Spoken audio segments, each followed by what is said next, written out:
Muy bien, hola hermanos y amigos, es un gusto poder compartir esta noche con ustedes a través de este medio y meditar juntos en la palabra del Señor. Espero que este tema pueda ser de alguna manera de edificación para nuestras vidas y pueda llevarnos cada vez más a un entendimiento mejor de nuestro llamado, de lo que Cristo ha hecho en nosotros y espero que esta breve meditación, mm, este breve aporte pueda ser de ayuda, ¿no? Para nosotros. Así que un saludo a todos los que se están conectando, a los que se van a conectar. Es un gusto poder compartir este tema. Es algo que el día de ayer tuve la oportunidad de compartir con unos hermanos en un grupo. Un saludo a ellos, por si alguno de ellos está conectado, pues un saludo. Así que nuevamente voy a compartir este tema, solo que ahora aquí por la página y espero que sea de edificación. Entonces el tema es andando en el espíritu. Yo sé que cuando escuchamos esta frase se nos vienen muchas ideas, muchos conceptos, muchas imágenes a nuestra mente y quiero que hoy podamos eh, ya sea corroborar lo que nosotros creemos o descartarlo y espero que sea de bendición, ¿no? Saludos a los que están conectados, saludos a Ani Gutiérrez y así a cada uno. Vamos a entrar ya en materia porque es un poco tarde y es un poco extenso también. Bien, el texto que he tomado para considerar esto es Gálatas capítulo 5, versículo 22, donde el apóstol Pablo escribe, si vivimos por el Espíritu, andemos también por el Espíritu. Es muy interesante lo que Pablo hace en esta carta a los Gálatas y es escribir, ¿no? Y más adelante entraré en este asunto de la introducción, escribir para, para respaldar su ministerio, pero no solo eso, sino para presentar una defensa del Evangelio de la gracia de Jesucristo. Bien, algunos estudiosos proponen que esta carta fue escrita en el año 48 después de Cristo. De hecho, hay un cierto debate, ¿no? Si esta carta es la más antigua del Nuevo Testamento o es primera de Tesalonicenses. Es un debate no tan sustancial para la fe, sino que es un debate propio de los historiadores, ¿no? Entonces algunos dicen que no, que esta carta es la más antigua, que es una carta que se remonta a ser el texto más temprano del Nuevo Testamento, y algunos dicen que no, que es Primera de Tesalonicenses. Pero ese debate ustedes lo pueden verificar en otro lugar. Acá no vamos a entrar en ese detalle, solo lo quería mencionar. Así que Galacia era una de las regiones muy potentes o muy poderosas del Imperio Romano.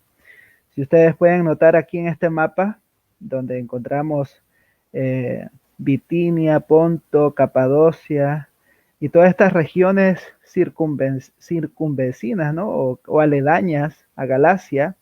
Aquí encontramos en Galacia la ciudad de Listra, Iconio, Derbe, y ciudades que tienen mucho que ver con la escritura o con los escritos del apóstol Pablo. Entonces, históricamente se reconoce que Galacia es una de las ciudades más importantes o de las regiones más importantes del Imperio Romano. Algo que podemos notar de manera de introducción es que esta carta es escrita a las iglesias que él había establecido durante su primer viaje. Recordemos que Pablo tuvo 3 viajes misioneros.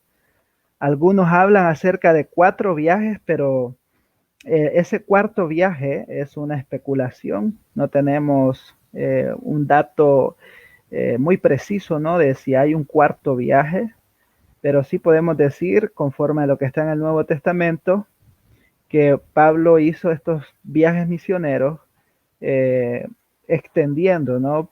El Evangelio, el reino de Dios entre los gentiles particularmente. Claro, esto no limitó que tratara con los judíos de su momento, pero por algo Pablo es llamado el apóstol de los gentiles, porque su enfoque era los gentiles, la gente no judía. Así que probablemente escribió esta carta estando en Antioquía, esto en Siria, antes del concilio de Jerusalén. Entonces una carta muy temprana, por eso lo digo, o sea, afirma esto, y Pablo estaba en esta región cuando él escribe esta carta. Esto fue tomado de la Biblia SV, ustedes la pueden verificar esto en www.sv.org. Es una Biblia de estudio online bastante buena. Bien, pero entremos un poco de contexto. Pablo escribe a la iglesia en Galacia de una manera tajante, fuerte, directa. Pablo no es aquel Pablo que está escribiendo en Filipos o aquel Pablo que está escribiéndole a los romanos, un Pablo muy suave, ¿no? Muy pausado en su estructura de la carta. No, Pablo cuando escribe a los Gálatas va directo a confrontar lo que estaba pasando en esta iglesia, en esta comunidad cristiana. Y es que lo que estaba sucediendo, según los estudiosos, según los que han profundizado en el texto y también nosotros lo podemos notar por la lectura, es que los judaizantes, este movimiento que prácticamente fue la competencia de Pablo, se estaba extendiendo a la comunidad de Galacia, a la comunidad cristiana de Galacia.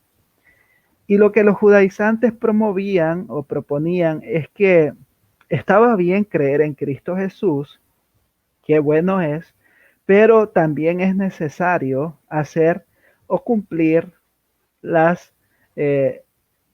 que la ley nos demanda, la ley judía.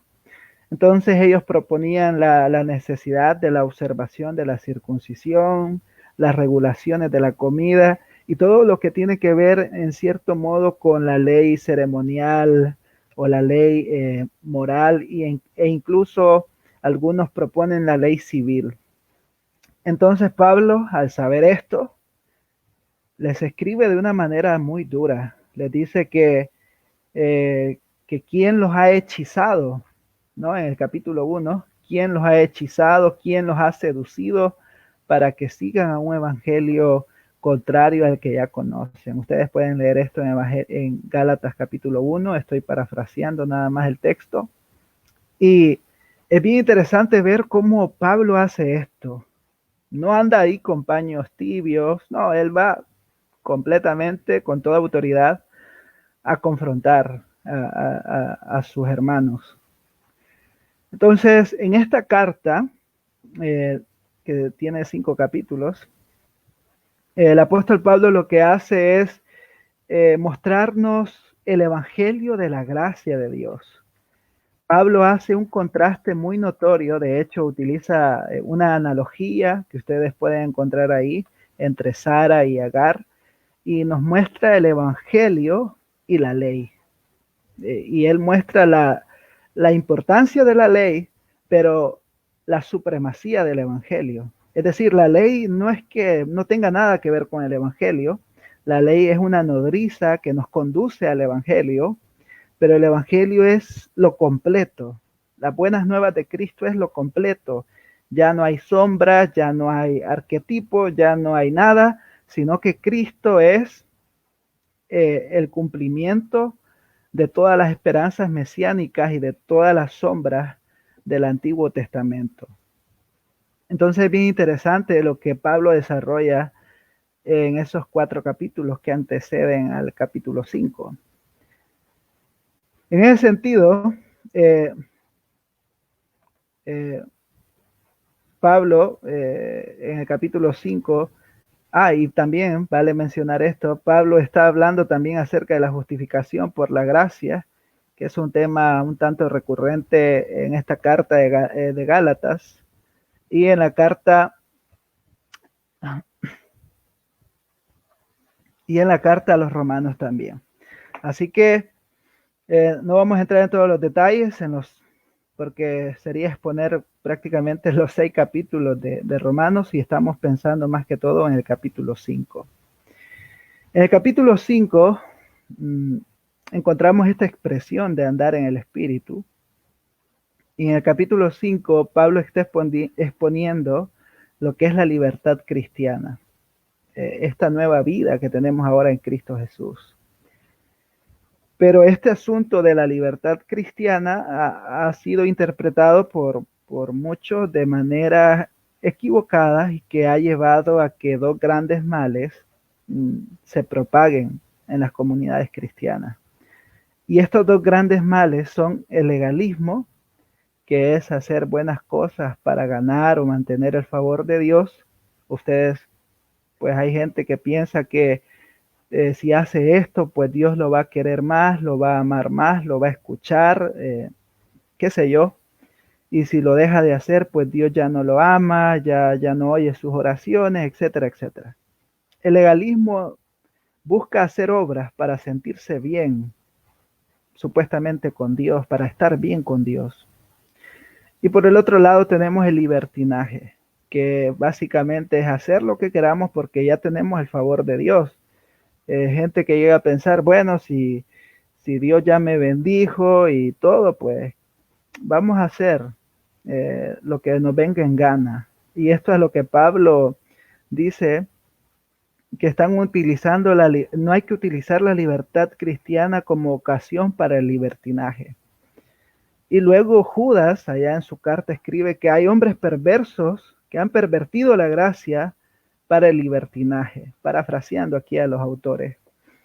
Entonces, estos dos males están presentes en las comunidades cristianas y ambas posturas son contrarios al mensaje del Evangelio. En este caso, Pablo está lidiando, está luchando con la primera postura, que es el legalismo que los judaizantes están promoviendo.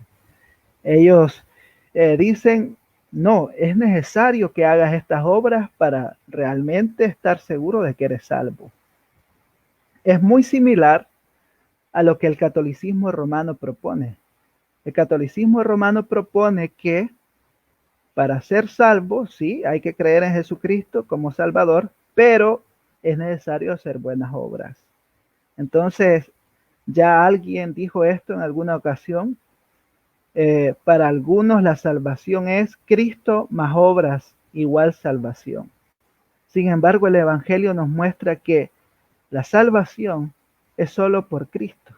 Creer en Él, reconocerlo a Él como único Salvador y Señor de nuestras vidas.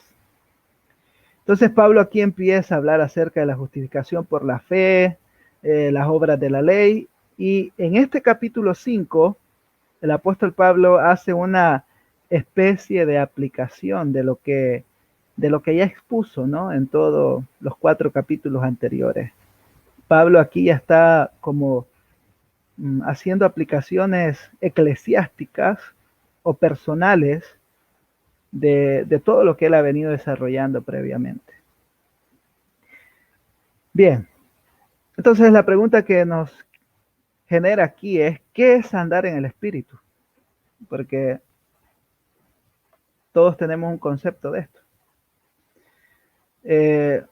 Para algunos, andar en el Espíritu es ser introvertido. Aquí hay un error, ¿no? Tiene que decir introvertido. Para algunos es ser una persona callada, ¿no? Una persona muy tímida y llegamos a decir, esta persona es muy espiritual, esta persona anda en el Espíritu. Para otros, andar en el Espíritu es vestir de manera muy cubierta, ustedes saben, toda la vida con manga larga, ¿no? o con cierto tipo de ropa, ¿no? Muy holgada y todo eso que es interpretado como espiritualidad. También para otros andar en el Espíritu implica ser muy elocuente, casi hablar con ese lenguaje de la Reina Valera 1909, ese lenguaje muy así rimbombante, ¿no? Muy espectacular. Y para otros abstenerse, o más bien dicho, andar en el Espíritu es abstenerse de algunas cosas como ver una película familiar, jugar ajedrez, jugar fútbol, practicar un deporte. Para algunos eso es andar en el espíritu, decirle no, ¿verdad? A un deporte o qué sé yo, cosas que son salir a caminar, eso no es espiritual, eh, cosas así. Y todas estas concepciones son bastante subjetivas porque cada quien puede decirte, no, no, no, no, eso no es espiritual, eso no es andar en el espíritu.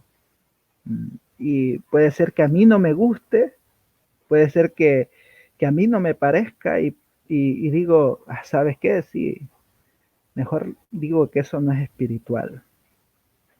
Pero cuando analizamos lo que Pablo escribe y todo el mensaje de Pablo, que, que sería muy amplio eso, andar en el Espíritu es algo más profundo. Es una obra interior, ¿no? Que el Espíritu Santo hace en nosotros y que se muestra en nuestro estilo de vida, que se refleja, ¿no? En las decisiones que tomamos. Y esto lo hablaremos más adelante acá. Bien, entonces la expresión que Pablo utiliza, él dice en ese texto andar en el Espíritu.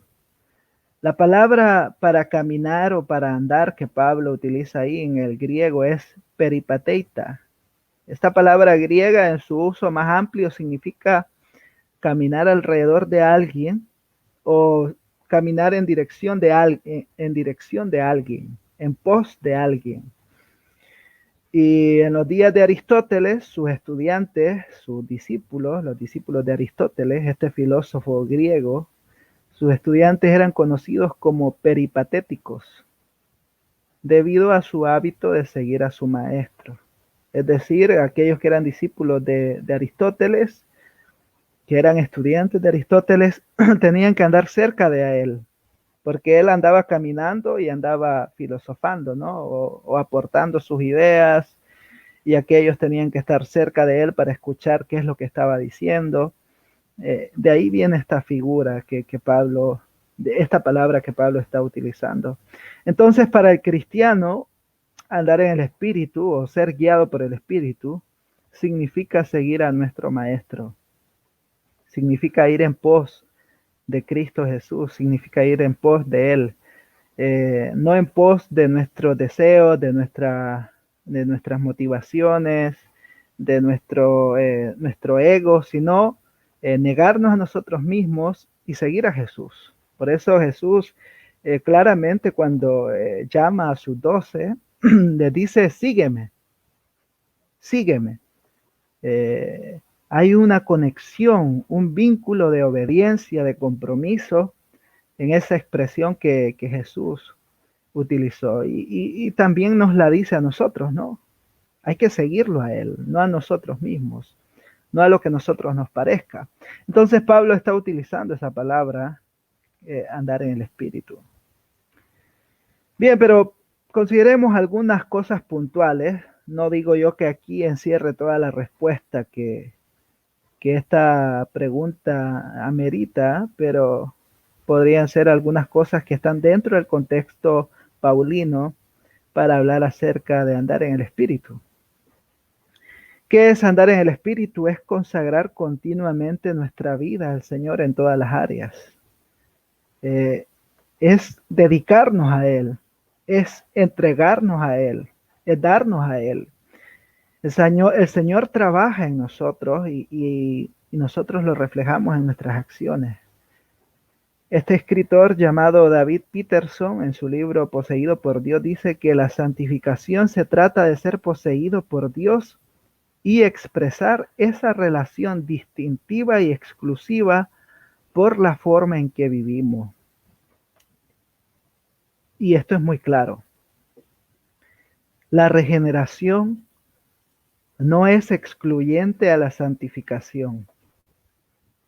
Es decir, alguien no puede decir, yo conozco a Cristo, yo sigo a Cristo, etcétera, etcétera, pero su forma de vivir o mi forma de vivir no refleja eso.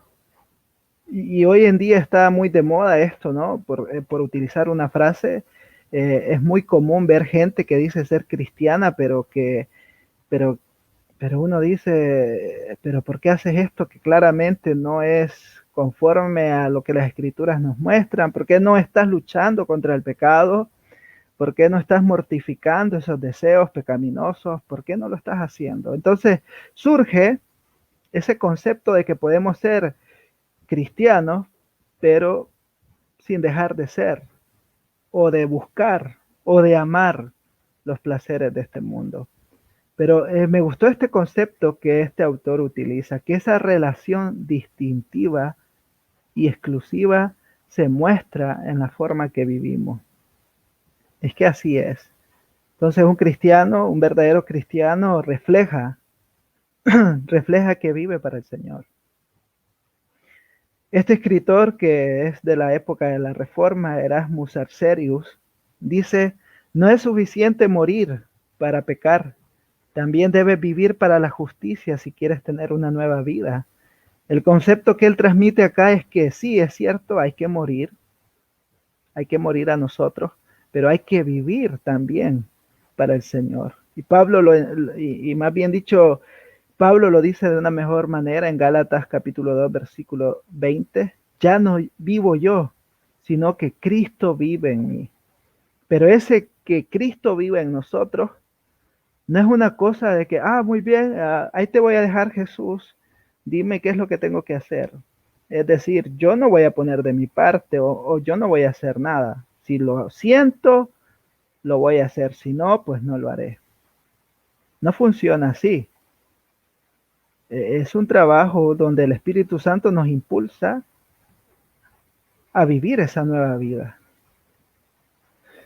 Entonces, andar en el Espíritu es esto, consagrar continuamente todas las áreas de nuestra vida al Señor. Lo segundo es no satisfacer los deseos de la carne. Pablo ya en Gálatas capítulo 5, pero en el versículo 16 dice, andad en el Espíritu y no satisfagáis los deseos de la carne. No satisfagáis. Es importante notar que, y esto es muy importante, que el creyente genuino aún está luchando contra el pecado. Así es. No hay creyente en el mundo, no ha habido creyente en la historia que no ha luchado contra el pecado o que no esté luchando contra el pecado. Todos estamos luchando. Todos estamos teniendo una batalla en alguna área en especial. Pero esto es lo que distingue al cristiano, que está luchando, que se apropia de esos medios de gracia, como la lectura de la palabra, la oración, congregarse, participar de los sacramentos, todo eso, todos esos medios de gracia, los utiliza guiado por el Espíritu Santo para luchar contra el pecado. Pero todos estamos luchando, porque aún en nosotros hay un remanente de pecado que nos impulsa a hacer cosas que no son conforme a la voluntad de Dios. Hay cosas que hacemos que están mal. Hay cosas que decimos que están mal y decimos, ¿qué acabo de hacer? ¿Qué acabo de decir? Señor, perdóname. Y esa es una buena señal de que nos duela pecar. Es una buena señal de que hay una obra en nosotros de parte del Espíritu Santo. Pero si un cristiano peca y dice, no, pues pequé, ¿qué pasa? Todo bien, ¿no? Todo tranquilo. Ni modo, somos humanos y empezamos a justificarnos, entonces realmente tenemos todo el derecho para dudar de que si somos salvos. Todo el derecho de dudar, porque a alguien que ha sido salvo le duele. Y por eso dice Juan en la primera carta que si confesamos nuestros pecados, Él es fiel y justo para perdonarnos y limpiarnos de toda nuestra maldad. Quiere decir que luchamos con el pecado. La Biblia da por sentado de que el cristiano sigue luchando y que será liberado hasta la consumación de los tiempos. Ahí, esta mortalidad, esto corrupto, será vestido de gloria de incorruptibilidad y bueno, estaremos con el Señor. Pero todos estamos luchando. Así que hay cristianos que dicen, pero ¿por qué no puedo ser perfecto? ¿Por qué no puedo? Porque seguiremos luchando. Y ya el pastor John Owen, ese puritano, escribió un libro acerca de esto llamado La mortificación del pecado, donde nos habla de cómo hacer morir o de cómo luchar, guiado ahí por las escrituras. Bueno, para ir ya casi llegando al final, ¿qué es andar en el Espíritu? Es escuchar la voz del Señor. Es escuchar esa voz. Pero no como en los tiempos de Abraham, o como en los tiempos de Moisés, o como en los tiempos de Elías, donde vamos a escuchar una voz a todo eco. No. Ahora el Señor nos habla a través de las Escrituras, a través del Hijo, a través de la palabra revelada en las Escrituras. Por eso es importante que como predicadores, maestros, expositores, como cristianos, seamos fieles al exponer las Escrituras, que tratemos de esforzarnos para que la gente pueda y nosotros podamos escuchar o podamos entender lo que Dios está diciendo en su palabra. Y por nuestra parte también es necesario tener devoción al escuchar, aprender, tomar lo que la palabra nos enseña. Por último, ¿qué es andar en el Espíritu? Es obedecer al Señor. La obediencia no es ningún mérito. Hay que tener claro esto. Porque hay gente que cuando las cosas no le van bien en su vida, dice, Señor, pero yo hice esto, tú sabes que yo soy fiel, que no sé qué. Y empiezan a sacarle todo al Señor, ¿no? Todo lo que han hecho.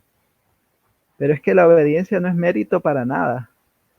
La obediencia es una respuesta que nosotros tenemos hacia el amor y la gracia de Dios en nuestras vidas. Dios hizo algo extraordinario que no podemos comprender totalmente, enviando a su Hijo a morir en la cruz del Calvario para darnos salvación. Y no solo eso, el Espíritu Santo obra en nosotros para que podamos apropiarnos de esa gracia, de esa justificación que Él da por medio del Hijo. Y le obedecemos porque le amamos. Pero la obediencia no es una forma de chantajear a Dios, de ver cómo le convenzo para que me dé lo que Él quiera. Algunos sacan aquí el pasaje de Deuteronomio 28, donde se está hablando acerca de la obediencia. Y dicen, no, pero es que dice Deuteronomio 28 que hay bendiciones cuando obedecemos. Claro, pero hay que contextualizar el asunto aquí. Si bien es cierto que hay bendiciones cuando obedecemos, no significa que la obediencia nuestra sea el mérito para esas bendiciones. Obedecemos porque Cristo está en nosotros, porque nosotros estamos en Él. Entonces, andar en el Espíritu es obedecer al Señor. Es una disposición a hacer la voluntad de Él, tal como Jesús lo hizo en su ministerio. Por último, algunas aplicaciones a este asunto. Ya lo mencionaba, la regeneración y la santificación no son excluyentes. No puede haber un cristiano que dice, he nacido de nuevo, pero vivo como me da la regalada gana. Eso es una locura, es una falsedad y es algo que un evangelio light, un evangelio mediocre, un evangelio falso está promoviendo en muchos lugares. Pero ese no es el evangelio verdadero. El evangelio dice, has sido salvo, ahora eres santo y vives para Cristo. Así es. De hecho, si ustedes leen Efesios capítulo 2, dice que somos hechuras suyas para andar en buenas obras. Ahí pueden leer eso ustedes. Pero que nadie venga a hablarnos a nosotros de que no, hermano, no se tome tan en serio esto. Mire, el Señor ya lo salvó. Usted puede vivir sin esas cargas fariseas, sin esas cargas religiosas, porque hoy está muy de moda hablar de la religiosidad. Ay, que eres muy religioso. Y con toda esta agenda progre, ¿no?, que tenemos en diferentes lugares y que poco a poco va carcomiendo a muchos jóvenes principalmente. Y les dice, no, es que mira, ese Cristo no es el Cristo no sé qué, que no es el Cristo histórico, es el Cristo de la fe, y empieza tratando de que, tratando de llevarnos a la conclusión de que sí, sí puedo decir que soy cristiano, pero no necesariamente vivir con los estándares o con lo que la Escritura me llama a vivir. Lamentable, ¿no? Pero es real, pero hay que tener bien claro estos conceptos. La santificación posicional y progresiva son aspectos esenciales en el mensaje del Evangelio. Nosotros somos santos en Cristo Jesús. Desde el momento que por gracia de Dios creímos en Cristo como Salvador y Señor, desde ese momento somos santos, santos en Cristo. Sin embargo, somos llamados a andar en santidad, santos andando en santidad.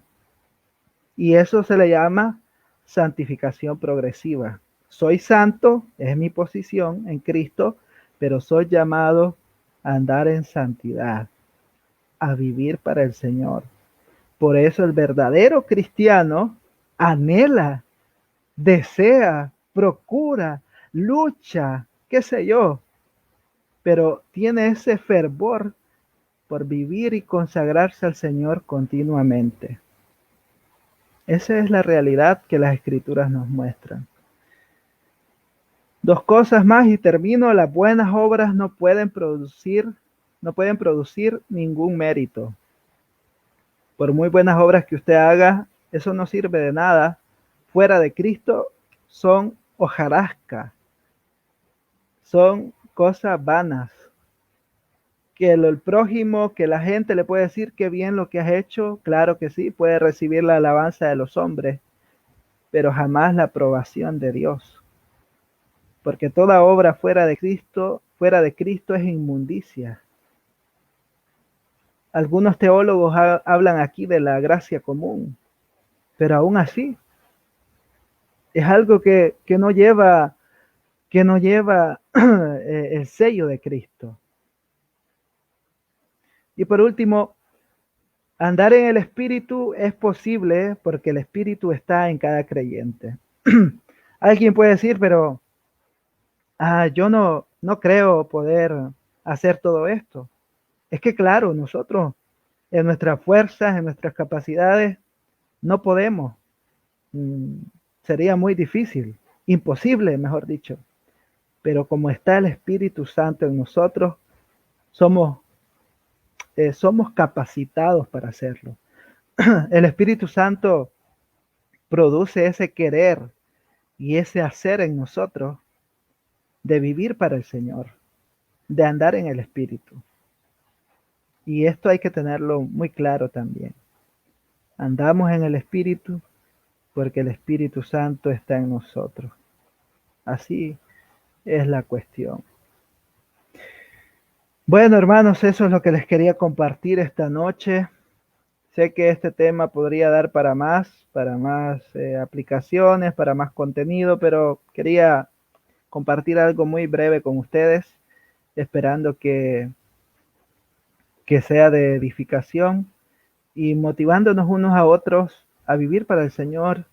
Estamos en los últimos tiempos, bueno, desde que Cristo ascendió, ya estamos en los últimos tiempos y más ahora nos acercamos a esa consumación, ¿no? de todas las cosas y la Escritura nos muestra que cuanto más nos acercamos al final, más iremos viendo cosas extrañas, entre comillas extrañas, iremos viendo más apostasía, más movimientos raros, ¿no?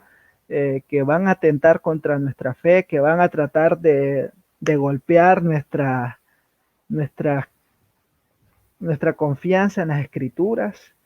Así que hay que conocer la Biblia, hay que conocer la palabra del Señor. Yo les invito a hacer eso. Eh, por lo demás, no se preocupen. Eh, Tratemos nosotros de vivir para el Señor. Si el mundo explota, si sale alguien con una vacuna, usted no se preocupe, usted le pertenece a Cristo Jesús. El Espíritu Santo está en nosotros. El sello del Espíritu Santo está en nuestra vida y no deberíamos vivir tan preocupados por las cosas que ocurren alrededor. Claro, debemos estar atentos, sí, pero no preocupados, no llenos de pánico, de temor, de que qué va a pasar, que si Bill Gates es el anticristo y nos va a perseguir. Usted es del Señor, ¿en quién tiene su fe? Y todo esto tiene relación con andar en el Espíritu. Así que es muy importante esto, es muy necesario. Y nada más eso. Eh, Espero seguir compartiendo con ustedes a través de esta plataforma llamada StreamYard. Creo que me quedan unas horas todavía de transmisión y más adelante seguiré compartiendo si Dios así lo permite. Que tengan un feliz fin de semana y que Dios los guarde. Por favor, oremos unos por otros, oren por mí si se acuerdan y pues ánimo a seguir estudiando la palabra, que es lo mejor que podemos hacer, compartiendo ahí con nuestra familia. En fin, hay hay tantas cosas que son parte de la vida cristiana. Bueno, me despido. Gracias a todos. Saludos a hermano Ademar, Ramos Mancilla, Karina Niño, hermano Manuel Martínez, saludos. Vicky Laborín, Eduardo Saavedra, Manuel García, saludos hasta Ecuador. Saludos, Evangelista Magdalena. Saludos a George Pedraza, Christopher Rosario. Saludos, Suni Solórzano. Bueno, saludos a todos y adelante. Dios está con nosotros.